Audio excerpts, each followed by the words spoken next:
Hello, ladies and gentlemen. Welcome to the African Fighters. This is an instant preview of UFC 270 Ngannou versus Ciryl Gane, and what a main event that we just saw.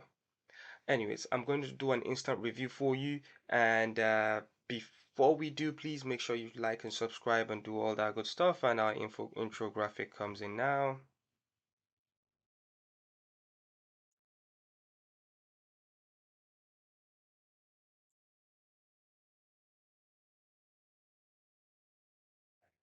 Come back. I think I botched that, but no problem. Let's get into it. UFC 267. Francis Ngannou wins by unanimous decision.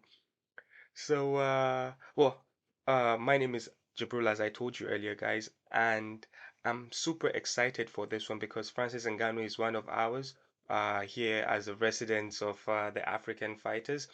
Well, what we do basically, the African fighters, is we do put the microscope on African combat sport athletes out there, be it from South Africa, wherever part of the world, and you can take a look into our profile, our videos, and see what we do, and make sure you consider subscribing, please. Anyway, so back to UFC 270.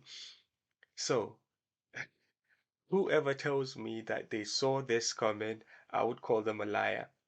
However, my prediction for this fight, because we did a prediction show, actually we did two previews for this fight, Ngannou versus Gane, and both times I was the odd one out among me and my compadres, and I predicted Ngannou to win by unanimous decision.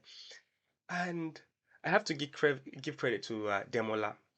Demola actually just before the fight said that what if we see Ngannou wrestling, and I shot it down totally. I said there's no way we would see Francis Ngannou wrestling or grappling because he's quite famous for his gas tank, and he had never won a unanimous decision fight until today.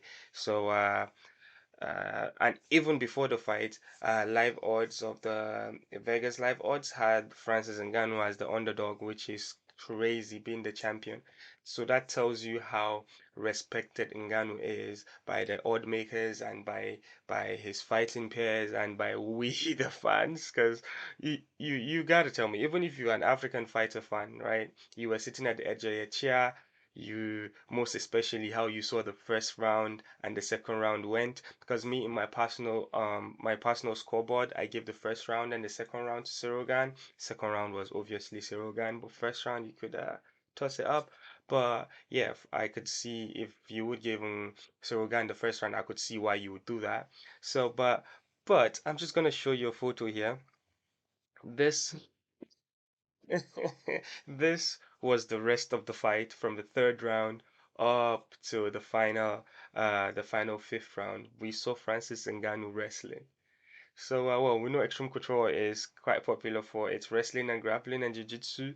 So, I know a lot of fans would give the credit to Kamaru Usman, but Kamaru Usman was not part of his camp this time. He was part of his camp against Stipe Miocic, but this time Kamaru Usman was back home here in Nigeria and was not part of Ngannou's camp. So, however, we would say he was there, but with mental support. But anyways, I think I'm drifting away. But what I'm talking about is the grappling exchange, the wrestling. How beautiful Francis Ngannou got the double leg. He did some judo trick. What do you call it? The judo uh uh flip basically. Sorry, the judo trip. So, Ngannou get stop position. He got mount a couple of times. He got the back. He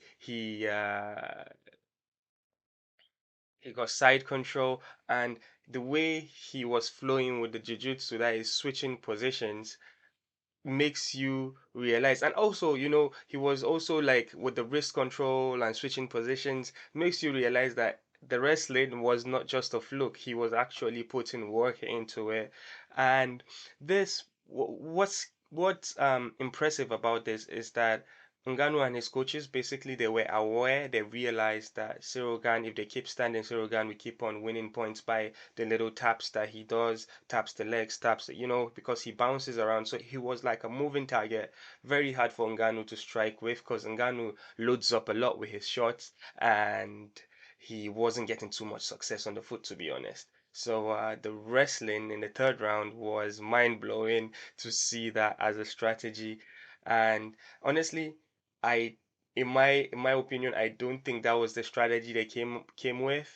I think the strategy was to strike and be patient with the striking, so Ngannou can pick his power shots.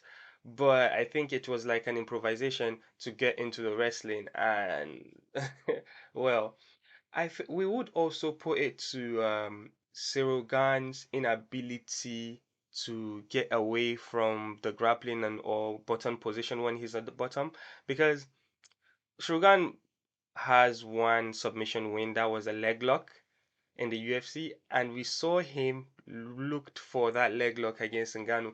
Most especially, I think that was his downfall. Because when we went into the fifth round, guys, Ngannou and Ngannou were going into fifth round at 2-2, and well, everybody knew it was 2-2 going into that point, and Ngannou got and Ciryl Gane got the takedown in the fifth round. Immediately he got the takedown, he attempted to sit down on his ass and get the leg lock. And that made Ngannou switch position and get on top. And the rest is history. Although we saw that there were some attempted leg locks and Ngannou stayed calm the whole time. One thing I must commend is the patience of Ngannou. He was talking about this in his pre-fight press conference that he and his team are always talking about patience in the fight. We saw a lot of patience when he fought Stipe Miocic. Even when he hurt Stipe Miocic in the first fight, he didn't really rush anything. He stayed patient with it. He was disciplined with it, and we saw the same thing today. And he was patient enough. He saw that the striking while standing wasn't working, so he went down to the wrestling, and that was impressive. I didn't see that coming. I'm very, very happy about that. And one thing that I must say, because I haven't really seen the press conference yet, I don't post-fight press conference. I don't know if Dana White would do that, because I don't think he would. This is because Dana White did not put the title on Ngannou. As you can see here in this picture here, you can see McMahon, who wrapped the belt around the waist of Ngannou. Uh, do you guys think that there is something brewing in the back? Do you think, well, we obviously know that this has a lot to do with the boxing deal, Ngannou's last fight contract, and I think Dana White would not want that portrait or that picture of him wrapping a title around the waist of someone who is gonna leave the company, because he would want to have, that power play. Anyways, fight promoters, they like all that type of stuff. But I think it was it's a bit disgusting by Dana White, the fact that he did not respect his champion enough to come and wrap the belt around him.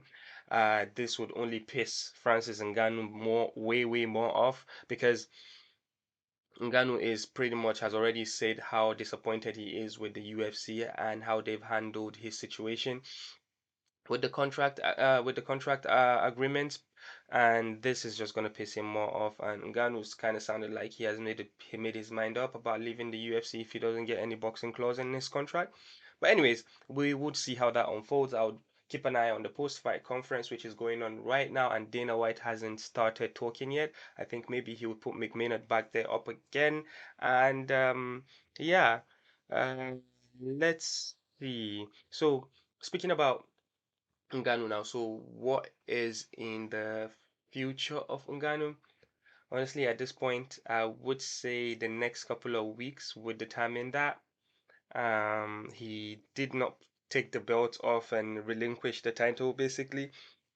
He just mentioned that he wants boxing, and Dana White has been very stubborn in a long time.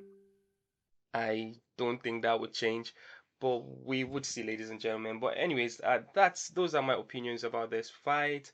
Uh, Before the end of today, we'll talk about Brandon Moreno's fight with Figueredo and the rest of the card. Make sure you subscribe. It would be in our fight our total card review. Me and my colleagues, Farouk, Demola would be on as well to tell me that I told you so. Anyways, you guys make sure you subscribe. Our full show will break down the whole card, the African way, basically. Anyways, thank you guys, and peace out.